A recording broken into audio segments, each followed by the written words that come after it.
Hello friends, welcome back to my channel. Today we are going to discuss about why different compounds have different colors. So you can see a series of metals over here. I want you to observe manganese, right? So manganese, you can see it is having its own color, somewhat like grayish kind of color. This is the color when manganese has lost 0 electrons. That means the oxidation state of manganese is 0. You can see over here that manganese is having an atomic number of 25 and its outermost shell is having an electronic configuration of 4s2 3d5. Here 4s2 3d5 with 5 unpaired electrons in manganese. So why I'm trying to tell you about manganese is because you can see over here that manganese is having different color. The same manganese is having different colors. +2, when it is +2, that means when it is lost 2 electrons, it's having an orangish color.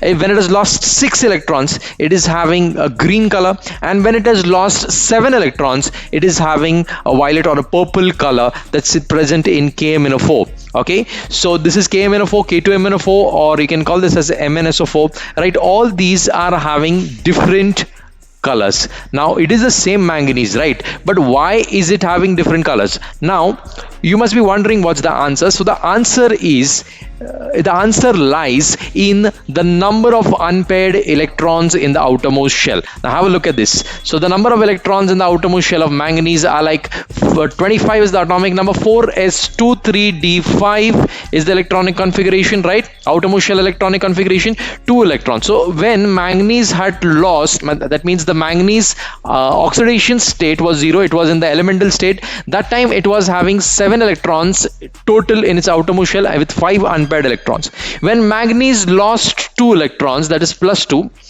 right? It lost 2 electrons, that is +2. It became 4s0 and 3d5, and 4s0 3d5 will look something like this. So when it is having 5 unpaired electrons in the outermost shell, it was giving us, with the +2 oxidation state, it was giving us an orange, a light orange color. And with that same manganese further lost electrons, like it became +6 meaning it lost a total of 6 electrons. Yeah, here 4s0, that means I'll have to show 0 over here, I'm sorry, 4s0.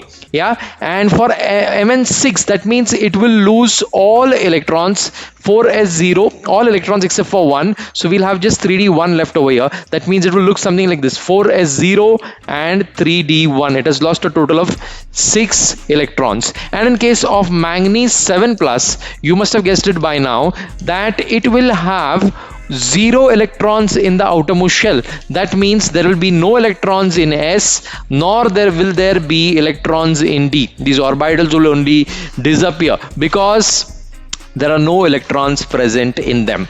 Okay, so Mn7+ is was giving purple color, and Mn6+ was giving us green color. So let us see why Mn is changing color. You can understand the change in color is because of the change in the number of electrons. The change in color is because of the change in the number of electrons over here. So electrons are responsible, right? Unpaired electrons, especially present in the d orbital, are responsible for color because these electrons, they absorb a certain wavelength of light and they emit a certain wavelength of light.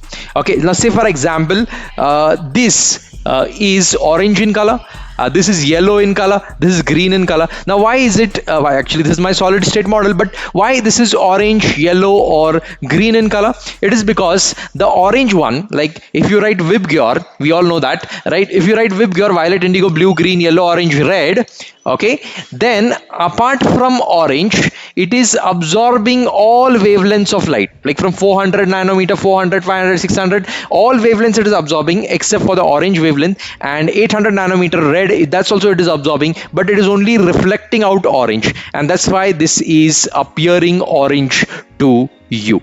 Okay, and similarly, like if this is green, so it will absorb all the other wavelengths except for green. It will reflect green, it will give out green. The electrons are placed in such a way, the number of electrons are placed in such a way that they are absorbing all other wavelengths, they are giving out green, and that's the reason why it is showing that color. So any substance, if it is having a particular color, it is because of the number of electrons present in its outermost shell. I hope you got that. On the basis of what we have learned, we are having a question over here. We need to match the color of these compounds.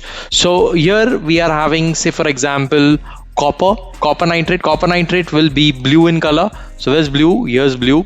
Then iron to sulfate will be green in color. It's also called as green vitriol. That's why it's green in color. Oil of vitriol, that's H2SO4. White vitriol, calcium sulfate. And blue vitriol is copper sulfate. Well, magnesium chloride, it will be white in color.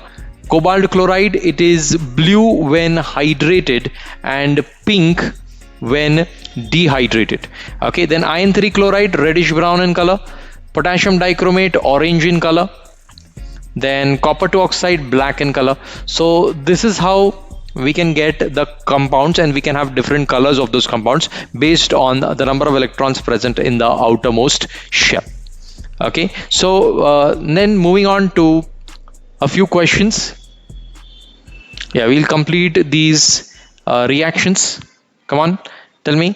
Zinc plus sodium hydroxide, Zn plus NaOH. What will it give you? It will give you sodium zincate, Na2ZnO2. Na2ZnO2 plus H2. That's what you will get. Then we want sodium aluminate. So we'll write aluminium plus NaOH plus H2O is going to give us NaAlO2. NaLO2 plus H2 hydrogen. I've not balanced it, but still you'll be able to understand. And I have another video in which I have shown how practically with the burner, with the test tube, and with the compound, actual compound, we have heated it and we've seen what color changes take place. So I'll drop that link of that video in the description. Please go through that as well.